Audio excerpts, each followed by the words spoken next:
It's time for another episode of The Sean Tappet Show, a podcast where I connect you with thought leaders from across the globe, digging into some of my favorite topics like personal development, marketing, spirituality, and pretty much any other shiny object that happens to catch my attention. Today, my special guest is Donald Robertson, and we're going to be discussing his new book, Verissimus, the Stoic Philosophy of Marcus Aurelius. Donald, it is truly an honor, sir. Welcome back to the show. Well, it's great to be back. I'm really looking forward to it. It's a pleasure to be here. And I was looking through my notes from our previous conversation. It's been about 2 years since you've been on this show, and we've grown and gotten a much bigger audience since then. So we're going to kick things off the same place we did last time, and that's by having you share a little bit of the Donald Robertson origin story. So for the viewers and listeners meeting you for the first time, give them a little bit of context. What are a few things they should know about you? Well, let's see. They're going to think that they may think I'm Irish or something like that, but if they've got an attuned ear, they'll think that guy's Scottish, surely, and they would be partially correct. But in addition to being Scottish, I'm also a naturalized Canadian citizen, and I'm also a permanent resident, a legal alien in Greece. So I kind of get around a little bit. I'm in Montreal at the moment, which is in Canada, not Scotland. I haven't been to Scotland for quite a while, actually. And my background's in academic philosophy. And then I studied the relationship between philosophy and psychotherapy. And I went in the psychotherapy direction. I trained as a psychotherapist and practiced for a couple of decades, I guess, as a psychotherapist. I did a lot of training. I taught psychotherapists and supervised them. But I was particularly interested in the relationship between ancient Stoic philosophy and modern cognitive behavioral psychotherapy, because the latter was originally inspired by the former. And here's a little nugget for you, actually. I originally wanted to do my PhD and write about the relationship between Stoicism and psychotherapy. And this was like 25 years ago or something. That's a quarter of a century.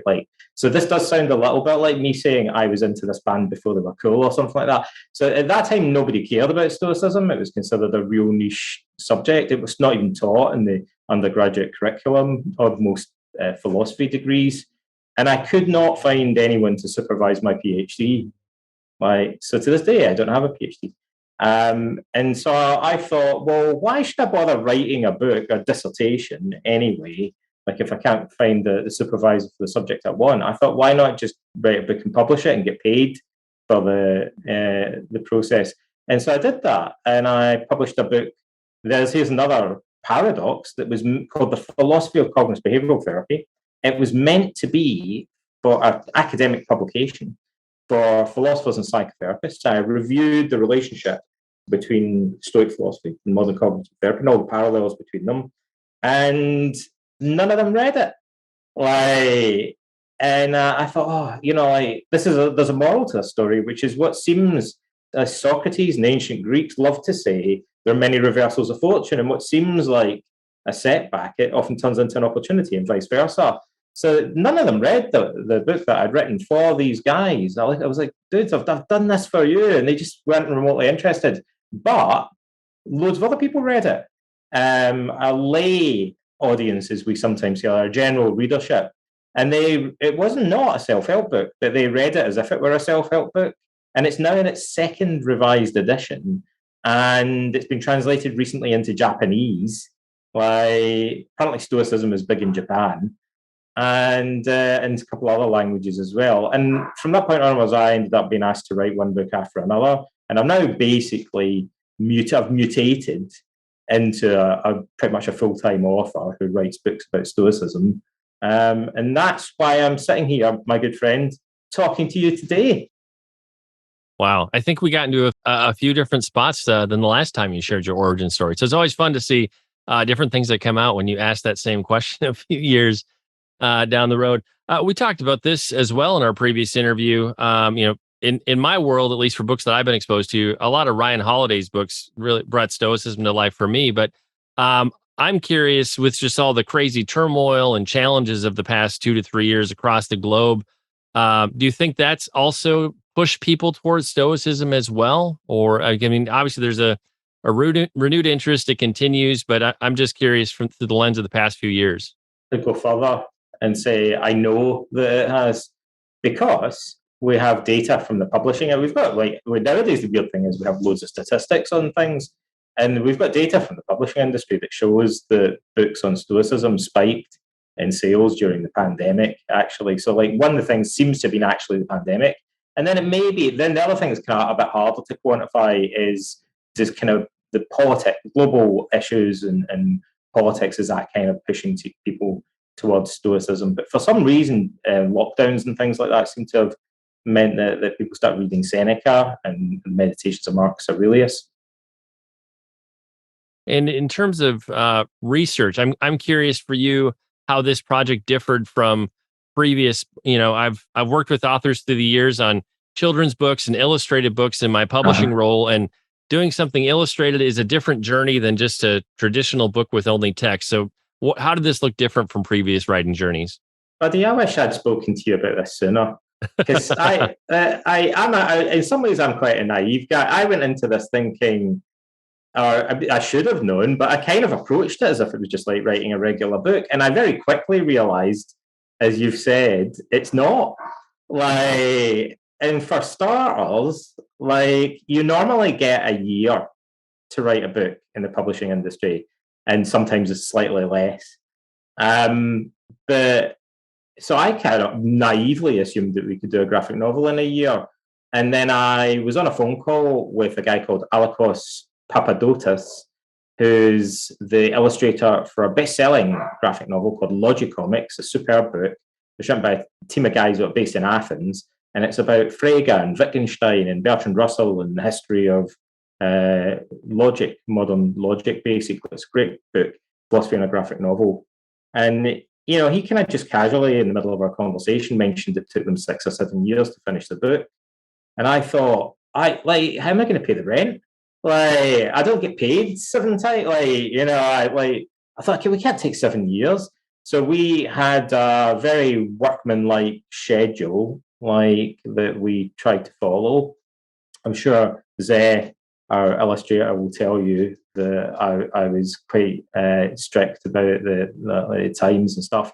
And the script I probably wrote in 6 months, roughly. It took us about 2 or 3 years, roughly, to do the book. And yeah, it required a lot of different research. It requires more of a team. Any big book kind of requires a team of people to some extent. The graphic novel requires more of a team effort. And in terms of audiences, I think on the one hand, millennials and younger generation who grew up more so, I would say, than my generation, with graphic novels and comics in a way that was just different than my generation. I can see that audience. My age group might go, "Oh man, is this a book for kids?" But I know it's not just for kids. So in terms of audience, who were some of the different audiences you had in mind as this was coming together? I'm probably wrong about that. I approached it as a book for adults.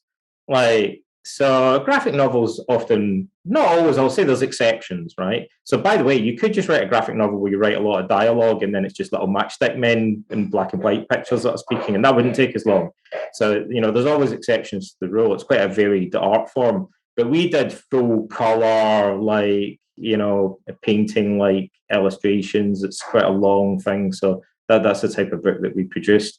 And I approached it as a more mature thing. There's some quite hardcore philosophy. There's a bit where they're walking through a cemetery, debating different perspectives on the afterlife and mortality, for instance, that wasn't written for kids, funnily enough.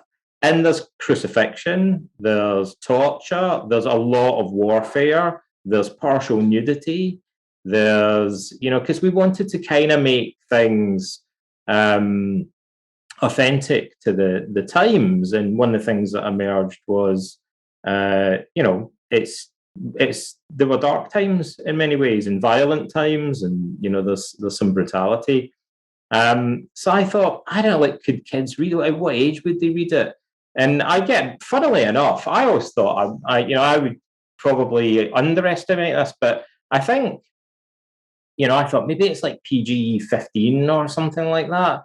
a lot of people told me and have sent me photos of them getting the book, and they said their kids immediately saw the cover and kind of grabbed it and read it, and they really liked it.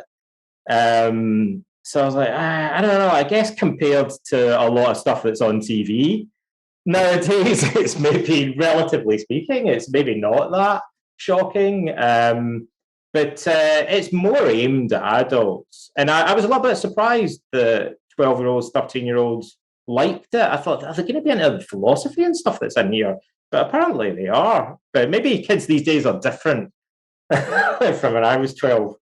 Yeah, they must be a lot further down the path than we were at those ages. I could see kind of PG-13, PG-15 might be a good place to rank it. If you have younger kids who get excited about this, they see it arrives from Amazon, maybe it's something to read with them and just have a discussion because, if we're talking about things from history, there were dark things and brutal things throughout history, just like there are today. And it can be some teachable moments. So yeah, I would say probably under 13, I'd walk through it with your kids, certainly. I pretty much agree with that. I asked my little girl what she thought of it. She's 11, and I've talked to her a lot about philosophy, and I've showed her bits from it and all that. And she goes, Daddy, I think for little girls it should be PG-11, but little boys it should be PG-15. And I was like, let me guess why. And she goes, it's the boobs. Like, there's boobs in it. And she goes, little boys shouldn't be allowed to see that. And I was like, that was her verdict on it, which I kind of found interesting. Well, hats off to her for protecting the young men's purity. I love that. In terms of, I guess this is an introductory space for people to encounter Marcus and Stoic philosophy. Like, what's your hope for this book for somebody who this is their first encounter, their first kind of immersion into this world? What's my hope? It really evolved as I was working on it. I didn't quite know what to expect. And then it's strange because this is a topic I'm very familiar with. I guess I should explain that we told the life story of Marcus Aurelius, and some people say they assume we don't know anything about Marcus Aurelius, and they couldn't be more wrong. Like, we probably know more about Marcus Aurelius than we do about almost any other ancient philosopher, certainly way more than we know about any other Stoic philosopher, for the simple reason that he was what I technically refer to as a big deal back in the day. Like, so we have several surviving histories of his reign. We have archaeological evidence. We have evidence of his legal rescripts. Got a lot of statues of him and stuff like that. So we there's big gaps in our knowledge, but there's a lot of stuff that we know about the guy. And I wanted to, on the one hand, it always annoyed me that there wasn't more stoicism in the movie Gladiator. Like, I thought Gladiator's awesome, but there's like one or two kind of blink and you'll miss them kind of references to stoicism. I heard a story that Russell Crowe was really into stoicism, and he kind of wanted more to go into the movie, but the director, the screenwriters or whatever didn't put that much in. So at the back of my mind, I guess I thought I want a redo on that. I want to go back and and I think unconsciously I wrote, because this didn't dawn on me until towards the end. I thought I've kind of written a prequel to Gladiator. It's a very cinematic style that we did it in. So it's like a prequel to Gladiator, but with a lot more Stoic philosophy in it. So I wanted people to I didn't want to put too much philosophy in. I wanted to have a lot of action so that it was kind of engaging in the way that Gladiator was. I wanted them to be excited about it, engaged with it. I wanted to reach a different audience. I wanted people that have never read any books on philosophy to think this is a cool action story, and then to think, wow, I actually learn some pretty radical ideas along the way. So I kind of thought we're going to have to give them a bit of a primer in Stoicism, but not kind of get too bogged down in that. And then we're going to have to focus on a practical application. So what's that going to be? And for me, one of the most important practical applications in Stoicism is anger. And I thought, anger's a brilliant theme. Marcus says a lot about it, and it's perfect for a graphic novel, because anger, in a sense, is one of the most vivid and interpersonal emotions to depict. It's kind of a bit boring looking at somebody who's depressed in a graphic novel, maybe, but angry people are jump off the page more, and they interact more, and they do violent things, unfortunately, but it lends itself to storytelling. And so we focused on anger, and then we have a little appendix where we kind of review that.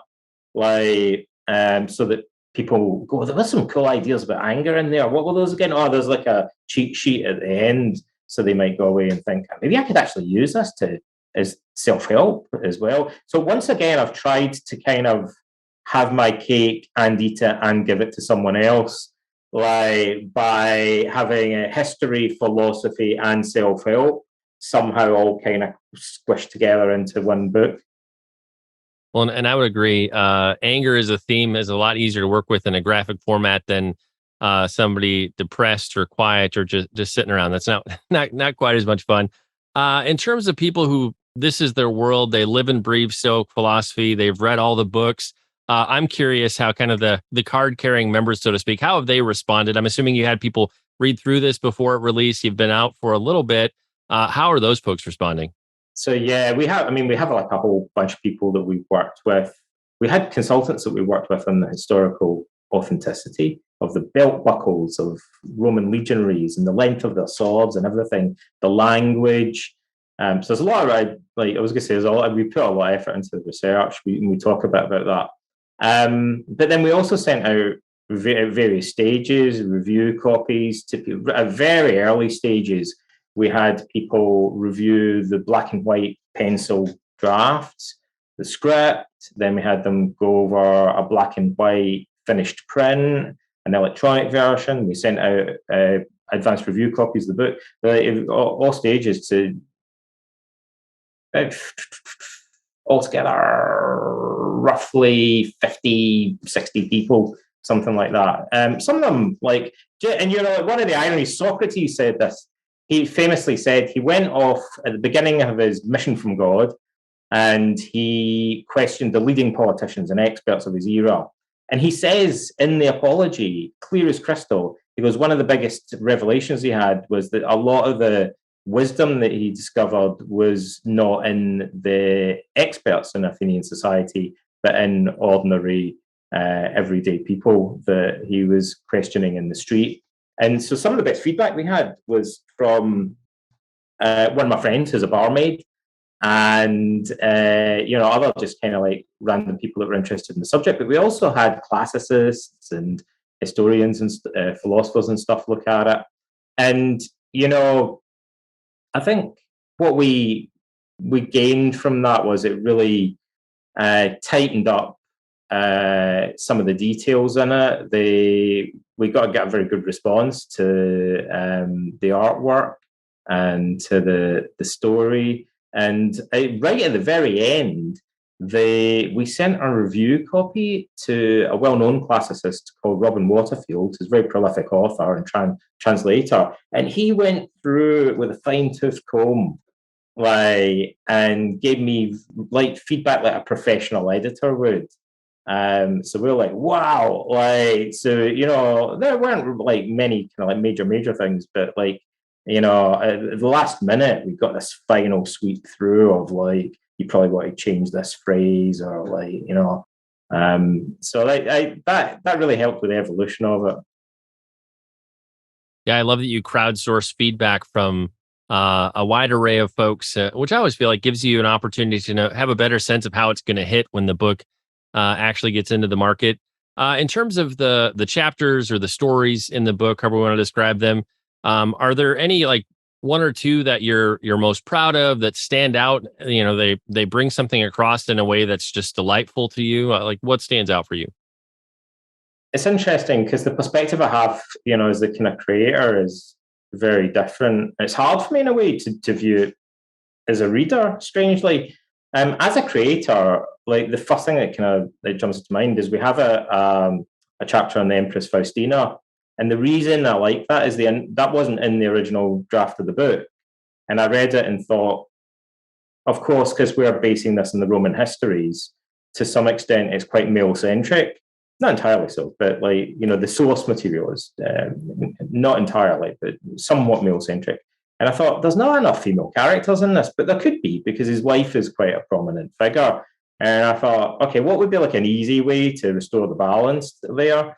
And I thought, if we have an entire chapter that's kind of more focused on her, and also if we do that relatively early on, then that kind of highlights her character more, and it makes it that really changes the the dynamic, so it feels more like there's a balance there. Not because of some kind of political correctness or some reason I feel that there has to be an equal number of men and women or something like that, but more it felt unnatural to me and unrealistic to have all these men and not as much interaction with female characters. So to me, that was like we suddenly made quite an easy decision to do this quite radical change in the script, and I think it worked really well, and it really changed how the whole story came across. And whether this is early readers or readers who've gotten the book, and we might be too early for this, was there any particular chapter or story that people commented on the most, or that they seem to be most impacted by? Let me think about that for a second. We have got quite a lot of reviews already, but even from people that pre-ordered it and have got their copies, because it just came out on the 14th of July, was it? And it's just like a few weeks. But some people told me they just read the whole thing in an afternoon and then they posted the review, which is pretty wild. So they said things like that they liked. There's a chapter about this weird glove puppet called Glycon, who actually, I like on podcasts, I'm allowed to kind of like sneakily mention what some of the Easter eggs are. Like, I couldn't help but just kind of like stick in various Easter eggs. I totally understand now why creators do things like that in TV shows and stuff, because it just seems like a natural thing to do. So there's a very famous comic book writer called Alan Moore, who's a very strange guy. He's into kind of mysticism and stuff, and he claims to worship the god Glycon, because he said, he couldn't choose between all the different gods. So he decided just to pick the kind of craziest one that he could find in history.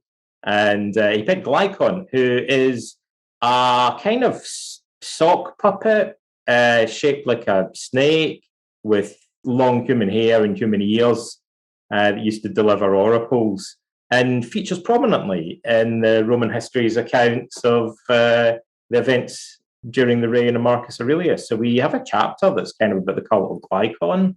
And, some people told me they quite like that. So Alan Moore has got a little cameo, actually, as an acolyte of Glycon. Well, thank you for that behind-the-scenes perspective. That's a lot of fun.